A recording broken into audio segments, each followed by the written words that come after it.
Hello, kamusta po kayong lahat? Ayan, napansin ko lang na lagi akong may sakit. Ayan, ngayon po hindi na naman ako pumasok. Kasi karaniwang sakit ko ay sore throat, nose problem, allergy. Ayan, napaisip ako bakit kaya. Ngayong every time na may school at saka work, ito nangyayari sa akin. Kasi tulad ng anak ko, ganun din. Meron din po siyang sore throat at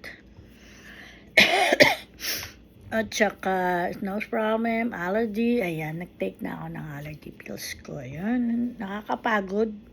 Kasi every time like this, may sakit. Ay, sore throat. So, yun, napakasakit sa lalamunan. Kaya hindi ako pumasok today. Kasi hindi ako nakatulog kaninang madaling araw. Ayan, hanggang 4:30. Tapos 6:30 gumising ako para hatid ko yung anak ko kasi asawa ko may trabaho. Kaya pagkatapos ko ihatid anak ko ay umuwi ako. Nakatulog ako siguro 30 minutes. Ngayon ay pipikapin ko na naman si Kike kasi uwian niya ng 3:30. Hindi ka pa rin makakapahinga dito kahit may sakit ka. Yan, kailangan mong sunduin. Ngayon, napansin ko talaga na bakit lagi ako may ganito. Sa Pinas, pag umuwi ako, wala akong sakit na nararamdaman na ganito, sore throat like that. Yung pala, naisip ko, dito siguro yung sa lugar namin.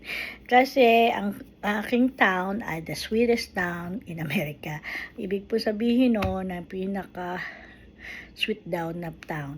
Kasi dito sa town namin ay may sugar company. Ayan, sugar company. Tapos pag sugar company ay meron din siyang taniman, di ba, tubo.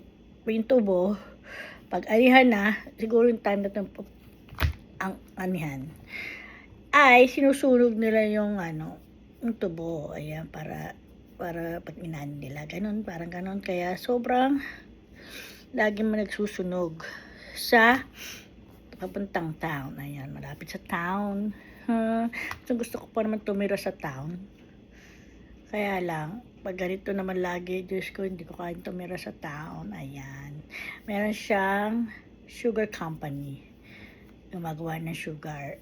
Yun yung mga nagpo-provide ng sugar sa mga malalaking company like soft drinks. Kaya dito ay sugar company. Ayan. Ngayon, naisip ko na yung pala yung siguro yung dahilan kung bakit lagi kami may sakit ng anak ko at ng asawa ko din. Kasi hindi kami sanay. Dun sa Poland ba yun? Yung mga lumilipad-lipad ang pag nagsisiga, yung gano'n. Okay, na-share ko lang po. Ayan. Kaya, dati gustong tumira sa town. Ngayon, ayoko na. Parang hindi ko kaya tumira sa town. Kasi doon yung mismong sugar company. Alright, thank you for watching. Please, follow me kung gusto nyo ba po yung mga information dito sa America. Okay, thank you for watching. Please follow me and share. Thank you. Bye-bye.